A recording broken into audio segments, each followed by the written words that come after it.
Bismillahirrahmanirrahim. Welcome back to my YouTube channel Tech Knowledge. I am Remisha Kiran and warmly welcoming you all back to my channel Tech Knowledge. Today's topic is what is a variable data types in C++. के variable क्या है और different data types क्या हैं इनके बारे में हम डिस्कस करेंगे। लेकिन सबसे पहले दुआ है जी रब्बी शरह ली सदरी व यस्सिर ली अमरी वहलुल उक़दतम मिन लिसानी यफ़क़हू क़ौली। ए मेरे अल्लाह इल्म के लिए मेरा सीना वसी कर दे और जो बात है टॉपिक में समझाने जा रही हूँ उसकी सबको समझ लग जाए और मेरा काम मेरे लिए आसान फरमा आमीन। तो आइए जी आज के टॉपिक हम शुरू करते हैं। What is a variable and data types in C plus plus. तो वेरिएबल क्या है? Variable are the container for storing data values के हमारे पास कंटेनर्स हैं जिसके अंदर आप कोई वैल्यू स्टोर करेंगे। नेम होता है उनका, नेम्ड मेमोरी लोकेशन है। ये उसकी डेफिनेशन है वेरिएबल की कि नेम्ड मेमोरी लोकेशन है कि मेमोरी लोकेशन कोई होगी लेकिन उसका साथ एक नाम भी होगा तो उसको हम क्या कहेंगे? वेरिएबल कहेंगे। फिर लोकेशन जो है उनको असाइन की जाएगी वो रैंडमली मेमोरी के अंदर होगी कि मेमोरी के अंदर उनको रैंडमली लोकेशन को ये असाइन की जाएगी जैसे कि इस पिक्चर में शोन है। तो ये हमारे पास एक ग्रीन वाली टोटल मेमोरी है और उसके अंदर हमने कोई एक वेरिएबल डिक्लेयर किया है एक्स को उसने मेमोरी कौन सी असाइन कर दी है? ये वाली ब्लैक में जो शो हो रही है। तो ये एक्स उसका नेम है और जो ब्लैक वाली चीज शो हो रही है वो उसकी लोकेशन है या उसका मेमोरी के अंदर साइज उसको एलोकेट हो गया है। इसी तरह एक दूसरा वेरिएबल हमने y डिक्लेयर किया है तो y एक और वेरिएबल है जिसको मेमोरी के अंदर रैंडमली कहीं भी मेमोरी असाइन हो गई है। तो देखें x और y इन दोनों के दरम्यान में कोई कनेक्शन नहीं है, सिर्फ ये है कि दोनों वेरिएबल हो सकते हैं और दोनों की डाटा टाइप सेम हो सकती है लेकिन वो क्या है कि एक दूसरे से कनेक्टेड नहीं है। इनको रैंडमली मेमोरी असाइन की गई है, कोई किधर डिक्लेयर हो सकता है कोई किधर कोई किधर। तो रैंडमली मेमोरी के अंदर इनको जगह कोई ना कोई असाइन की जाएगी, मेमोरी लोकेशन असाइन की जाएगी। तो ये हमारे पास टॉपिक जो है वो कहलाता है वेरिएबल। इसके बाद हमारे पास इसका सिंटैक्स क्या होता है कि हम इसको किस तरह से डिक्लेयर कर सकते हैं। वो है जी डाटा टाइप आएगी फिर उसका कोई एक नेम आएगा। तो डाटा टाइप क्या होती है? इधर से हमारे पास एक नई बात शुरू हो गई है कि डाटा टाइप क्या होती है। लेकिन सबसे पहले इसको याद रख लें कि वेरिएबल को डिक्लेयर कैसे करना है। पहले उसकी डाटा टाइप लिखनी है फिर उसका कोई एक नेम लिखना है फिर उसके बाद लगाना है टर्मिनेट। इसके बाद हमारा टॉपिक है जी डाटा टाइप। डाटा टाइप क्या होती है इसके बारे में डिस्कस करते हैं। What is a data type? तो डाटा टाइप क्या होती है? Particular kind of data item के हमारे पास कोई एक खास किस्म का डाटा आइटम होगा as defined by the value it can take. उसके लिए हमें एक वैल्यू डिफाइन करनी पड़ेगी कि वो किस टाइप का डाटा अपने पास स्टोर कर सकता है। तो वो जो हम एक वैल्यू डिफाइन करेंगे कि वो किस तरह की वैल्यू को ले सकता है उसको हम कहेंगे इसकी डाटा टाइप है। Data type defines what type of value can be stored into a variable के हम किस तरह का डाटा उस वेरिएबल के अंदर स्टोर कर सकते हैं, ये हमारी कहलाती है डाटा टाइप। तो इसकी एग्जांपल आपको बता देती हूँ कौन कौन सी डाटा टाइप हो सकती है। इंटीजर टाइप हो सकती है, फ्लोट हो सकती है, चार हो सकती है और इसके अलावा कुछ और भी हमारे पास डाटा टाइप्स अवेलेबल हैं कि इस टाइप का वेरिएबल हम डिक्लेयर कर सकते हैं। तो ये हमारे पास कहलाते हैं डाटा टाइप। इसके डिफरेंट टाइप्स हैं डाटा टाइप, उनको देख लेते हैं कौन कौन सी होती हैं। इंटीजर के लिए इंट होती है, फ्लोट होती है, डबल होती है, चार होती है, स्ट्रिंग होती है और बूल होती है। तो ये हमारे पास कुछ डाटा टाइप्स हैं जो इधर मैंने आपको बता दी हैं। इसके अलावा भी कुछ अवेलेबल होती हैं, उनको भी इसी कैटेगरी के अंदर लेके आते हैं लेकिन उनका साइज थोड़ा कम ज़्यादा होता है।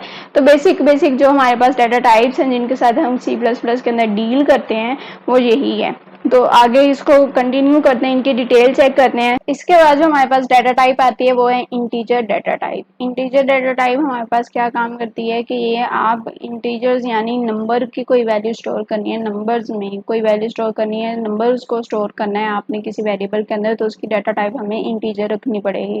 तो इसके लिए जो कीवर्ड यूज होता है वो हमारे पास इंट का कीवर्ड यूज होता है।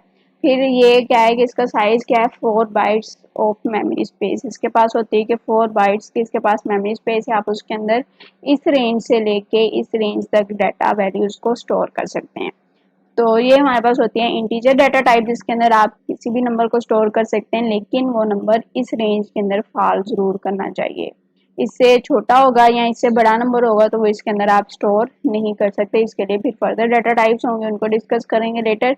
लेकिन इसको एग्जांपल गिवन है कि किस तरह से आप डिक्लेयर कर सकते हैं। तो उसके अंदर आपने क्या लिखना है? Data type. जैसे आपने पहले देखा कि वेरिएबल को कैसे डिक्लेयर करना है, पहले डाटा टाइप आनी है फिर वेरिएबल का नेम आना है और टर्मिनेटर आना है। तो डाटा टाइप हमारे पास इंटीजर है, तो हमने इंटीजर टाइप का डाटा वेरिएबल डिक्लेयर करना है, तो उसके लिए हमें इंट लिखना पड़ेगा और फिर हमारा जो वेरिएबल होगा उसका नेम, यानी कि इधर मैंने एक्स लिखा हो तो मेरे वेरिएबल का नेम क्या है, एक्स है, और फिर टर्मिनेटर। तो ये इसकी एग्जांपल थी इंटीजर डाटा टाइप की। देन हमारे पास सेकंड डाटा टाइप आती है float data type. Float data type क्यों यूज करते हैं? Float data type floating point numbers को स्टोर करने के लिए। इसकी एग्जांपल दे देती हूँ, जैसे आप कह लें कि 1.5 ही लिख लें बेशक, तो 1.5 अगर आप लिख रहे हैं तो इसका मतलब ये है इस पॉइंट की वजह से ये नंबर जो है हमारा इंटीजर नहीं रहा बल्कि डेसिमल नंबर बन गया या फ्लोटिंग पॉइंट नंबर बन गया, इसलिए इसको आप इंटीजर में स्टोर नहीं कर सकते। इसके लिए एक अलग से डाटा टाइप है, उसका नाम है फ्लोट डाटा टाइप। ठीक है, तो आपने फ्लोटिंग पॉइंट नंबर्स को फ्लोट डाटा टाइप के जरिए से प्रोसेस करवाना है, डाटा टाइप फ्लोट लिखनी है। देन आप इसके अंदर डेसिमल्स और एक्सपोनेंशियल वैल्यूज को स्टोर कर सकते हैं। एक्सपोनेंट वैल्यूज भी बड़ी होती हैं और डेसिमल भी पॉइंट वाली वैल्यू को बोलते हैं, तो ये दोनों वैल्यूज भी इसके अंदर स्टोर हो सकती हैं। देन आप क्या है कि इसका साइज जो है वो 4 बाइट्स का है। आप इसको किस तरह से डिक्लेयर कर लेते हैं, इसकी एग्जांपल बता देती हूँ कि आपने पहले कीवर्ड लिखना है फ्लोट, जो कि इसका कीवर्ड हमें बताया गया है, और फिर उसके बाद उसका क्या है कि वेरिएबल का नेम हमारे पास एक्स है और एक्स के बाद टर्मिनेटर। तो आप इसको इस तरह से डिक्लेयर करेंगे अपने प्रोग्राम के अंदर। नेक्स्ट डाटा टाइप हमारे पास आती है डबल। डबल आप इसके नाम पे ही गौर करें कि डबल है तो इसका साइज थोड़ा बड़ा होगा, तो साइज बड़ा होगा तो मतलब आप इसके अंदर large amount of data store कर सकते हैं, मतलब बड़ी वैल्यूज को स्टोर करने के लिए डबल डाटा टाइप है हमारे पास। और अगर आप कहें कि इसका साइज कितना है तो इसका साइज है जी 8 बाइट। ठीक है, पहले फ्लोट और इंटीजर का कितना डाटा टाइप का साइज था, वो 4 था, और जो हमारे पास डबल आई है उसका साइज जो है वो डबल हो गया, 4 से वो 8 हो गया। और उसका जो फ्लोटिंग पॉइंट के लिए डबल फ्लोटिंग पॉइंट, अगर आप कहें कि फ्लोटिंग पॉइंट का नंबर बहुत बड़ा है जो 4 बाइट में पूरा नहीं हो सकता, तो उसके लिए क्या लिखना पड़ेगा, फिर हमें डबल कीवर्ड यूज करना पड़ेगा और वो डबल डाटा टाइप कहलाएगी। ठीक है, इसको एग्जाम्पल हमारे पास गिवन है कि आपने डाटा टाइप का नाम लिखना है डबल, और फिर आगे वेरिएबल का नेम लिखना है और आगे लगाना है टर्मिनेटर। तो आप इसको कंपाइलर में इस तरह से राइट करेंगे अपने प्रोग्राम के अंदर, इस तरह से इसको डिक्लेयर किया जाएगा डबल डाटा टाइप के वेरिएबल को। जो नेक्स्ट डाटा टाइप है वो हमारे पास है चार डाटा टाइप। चार डाटा टाइप क्या है कि keyword use for character data type is चार। अगर आपने करेक्टर को स्टोर करवाना है किसी वेरिएबल के अंदर तो उसकी डाटा टाइप क्या रखनी पड़ेगी, हमें चार रखनी पड़ेगी कि हमने इसके अंदर करेक्टर डाटा को स्टोर करवाना है। तो करेक्टर डाटा स्टोर करवाने के लिए हमारे पास कौन सी डाटा टाइप होगी, चार। ठीक है, फिर character typically require 1 byte of memory space, के उनके लिए मोस्टली हमें कितनी मेमोरी स्पेस चाहिए होती है, 1 बाइट ही चाहिए होती है एक करेक्टर के लिए। और इसकी रेंज कितनी है, -1 to 8 से लेके 1 to 7 तक, या फिर आप इसको दूसरे अल्फाज में कह लें कि 0 to 55। तो ये इसकी आज की वैल्यूज कह लें या जो भी आप इसको कह लें कि ये इतनी रेंज की जो वैल्यूज होंगी वो आप इसके अंदर स्टोर कर सकते हैं। इसको एग्जांपल हमारे पास गिवन है कि हमने कैसे डिक्लेयर करना है, चार जो इसका कीवर्ड है वो लिखना है, फिर आगे वेरिएबल का नेम और टर्मिनेटर। तो इस तरह से आप इसको अपने प्रोग्राम के अंदर डिक्लेयर करवाएंगे करेक्टर टाइप के वेरिएबल को। चार जो कि कीवर्ड है डाटा टाइप करेक्टर का, और फिर हमारे पास ch उसका नेम होगा वेरिएबल का, और फिर टर्मिनेटर। वेरिएबल का नेम कोई भी ले सकते हैं, मैंने अपनी कन्वीनियंस के लिए यहाँ पे ch लिखा हुआ है। फिर देन हमारे पास आता है जी स्ट्रिंग डाटा टाइप। स्ट्रिंग के अंदर क्या है कि आप इसको समझने के स्ट्रिंग हमारे पास एक लाइब्रेरी है, उसके अंदर से हमने क्या है कि इसकी डाटा टाइप को अखज किया हुआ है C++ की लाइब्रेरी स्ट्रिंग से स्ट्रिंग डाटा टाइप आई है। ठीक है, फिर it hold number of characters, कि आप इसके अंदर काफी ज्यादा करेक्टर्स को स्टोर कर सकते हैं, लेकिन जो डाटा टाइप 4 थी उसके अंदर सिर्फ हमें एक करेक्टर स्टोर कर सकते थे। और जो हमारे पास स्ट्रिंग डाटा टाइप है, इधर हमारे पास क्या है कि जो वेरिएबल होगा उसके अंदर हम एनी नंबर ऑफ करेक्टर्स को स्टोर कर सकते हैं। जैसे कि कोई नेम लिखना हो तो आप उसके लिए क्या है कि स्ट्रिंग डाटा टाइप यूज करेंगे। अगर सिर्फ आपने A B C D मतलब सिंगल करेक्टर लिखना है तो उसके लिए फिर 4 यूज करेंगे। आप इसको क्या है कि सराउंडेड किस तरह से डिक्लेयर कर सकते हैं, तो आप स्ट्रिंग वैल्यूज को साउंड करते हैं बाय डबल कोटेशन, के दोनों साइडों पे डबल कोटेशन मार्क्स लगा देते हैं स्टार्टिंग और एंडिंग पे, और उसको स्ट्रिंग कंसीडर किया जाता है और उसको किस में स्टोर करते हैं हम, स्ट्रिंग डाटा टाइप के वेरिएबल के अंदर। इसको किस तरह से डिक्लेयर करते हैं, जैसे कि हमारे पास इधर एक एग्जांपल गिवन है कि आपने स्ट्रिंग कीवर्ड लिखना है जो इसके लिए यूज होता है, फिर आगे वेरिएबल का नेम और टर्मिनेटर। यही हमारा एक सीक्वेंस चलता आ रहा है कि पहले डाटा टाइप, फिर वेरिएबल का नेम और फिर टर्मिनेटर। तो ये हमारे पास स्ट्रिंग डाटा टाइप होगी। इसके पास लास्ट हमारे पास डाटा टाइप कौन सी है, बूल। तो बूल जो है वो बुलियन से ही है। बुलियन के अंदर हमारे पास टू स्टेट्स होती हैं, यस और नो, ट्रू और फॉल, वन और जीरो। तो ये क्या है कि इन्हीं दो वैल्यूज के साथ ऑपरेट करेगी, इन्हीं दो वैल्यूज के इनपुट लेगी, आउटपुट लेगी, या इन्हीं दो वैल्यू को इनपुट लेने के लिए या वैल्यू स्टोर करने के लिए हम जो डाटा टाइप यूज करेंगे वो कहलाएगी बूल डाटा टाइप। ठीक है, तो बूल किस तरह से डिक्लेयर करेंगे, उसके लिए हमें क्या है कि कीवर्ड लिखना पड़ेगा बूल, ऐसे BOOL बूल, और फिर आगे वेरिएबल का नेम और टर्मिनेटर। तो इस तरह से आप क्या है कि बूल टाइप का डाटा वेरिएबल डिक्लेयर कर सकते हैं। तो ये हमारे पास कुछ डाटा टाइप्स थे, इनको हमने देख लिया। आइए इनको इम्प्लीमेंट करते हैं डेव के अंदर, किस तरह से इनको डिक्लेयर किया जाता है ये सीख लेते हैं उधर जाके भी। तो इसको बंद करते हैं।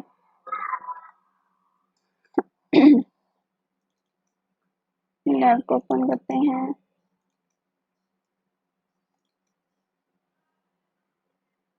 Ctrl+N। तो इधर लिखते हैं जी hash include string using namespace std int main, और इसकी बॉडी ओपन करते हैं। यहाँ पे हम डिक्लेरेशन सीखते हैं, तो डिक्लेरेशन के लिए int n लिख लें। तो ये हमारे पास एक वेरिएबल डिक्लेयर हो गया है, कौन सी टाइप का, ये साथ कमेंट कर देती हूँ मैं, इंटीजर डाटा टाइप वेरिएबल। ठीक है, तो ये हमने कौन सी डाटा टाइप का वेरिएबल डिक्लेयर कर लिया है, इंटीजर डाटा टाइप का। इसके बाद हमने फ्लोट देखा था, तो फ्लोट के लिए कौन सा कीवर्ड यूज होता था, फ्लोट। तो हम क्या लिखेंगे यहाँ पे, फ्लोट एज इट इज, और आगे एफ लिख लें, एन लिख लें, जो मर्जी लिख लें। तो हमारे पास वेरिएबल डिक्लेयर हो गया फ्लोट डाटा टाइप का। इधर मैं कमेंट कर देती हूँ कौन सा टाइप है ये, फ्लोट डाटा टाइप। ठीक है, उसके बाद हमारे पास था जी करेक्टर। करेक्टर क्यों यूज करना है, हमने कोई भी करेक्टर वैल्यू को स्टोर करवाने के लिए हमारे पास होता है चार वेरिएबल और ch, उसका मैंने कोई भी नाम रख लिया। तो ये हमारे पास कौन सी डाटा टाइप आ गई, करेक्टर डाटा टाइप। ठीक है, फिर हमारी जो नेक्स्ट डाटा टाइप थी वो हमारे पास क्या थी जी, तकरीबन स्ट्रिंग थी। तो हम इसके लिए लिखते हैं स्ट्रिंग और st लिख लें, और ये हमारे पास एक स्ट्रिंग डाटा टाइप का वेरिएबल डिक्लेयर हो गया, string data type.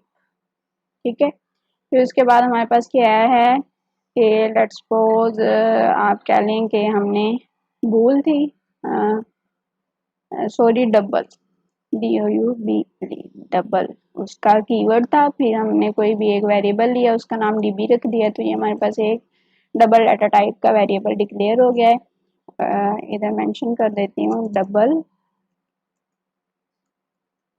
Data type.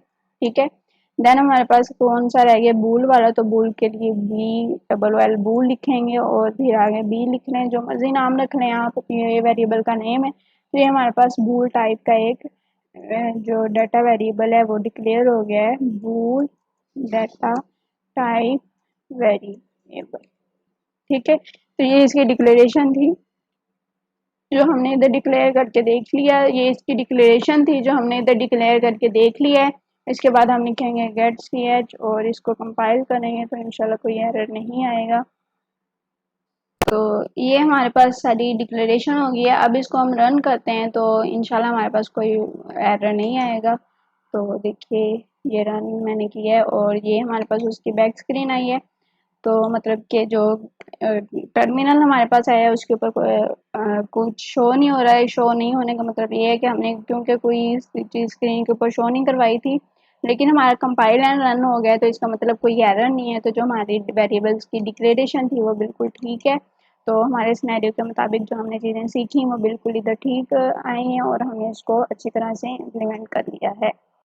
ये थी हमारी प्रैक्टिस जो हमने अभी डेव के अंदर की है। तो आइए वाइंड अप करते हैं हम अपने टॉपिक को। टॉपिक के अंदर हमने यही चीज़ें लर्न की हैं कि वेरिएबल क्या होता है। वेरिएबल कोई भी एक नेम मेमोरी लोकेशन है और उसको मेमोरी के अंदर रैंडमली कोई मेमोरी लोकेशन असाइन की जाती है। फिर हमने डाटा टाइप्स की बात की, कैसे वेरिएबल को डिक्लेयर करवाते हैं। उससे हमारे पास एक नया टॉपिक आ गया डाटा टाइप।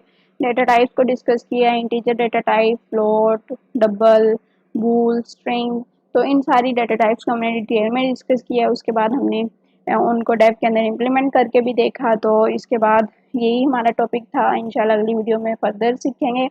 तो आज की जो वीडियो है इसका क्रेडिट जाता है मिस ज़हरा मेहताब को, who assist me and guide me throughout the journey and helps me a lot to improve my content to.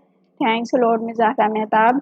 And for further detail, you can contact me and follow us on my YouTube channel Technology, my Facebook page Technology001, Twitter account Technow001, and on my Instagram Technology001. Stay tuned for further. Thanks for watching. अपना बहुत सारा ख्याल रखिएगा, दुआओं में याद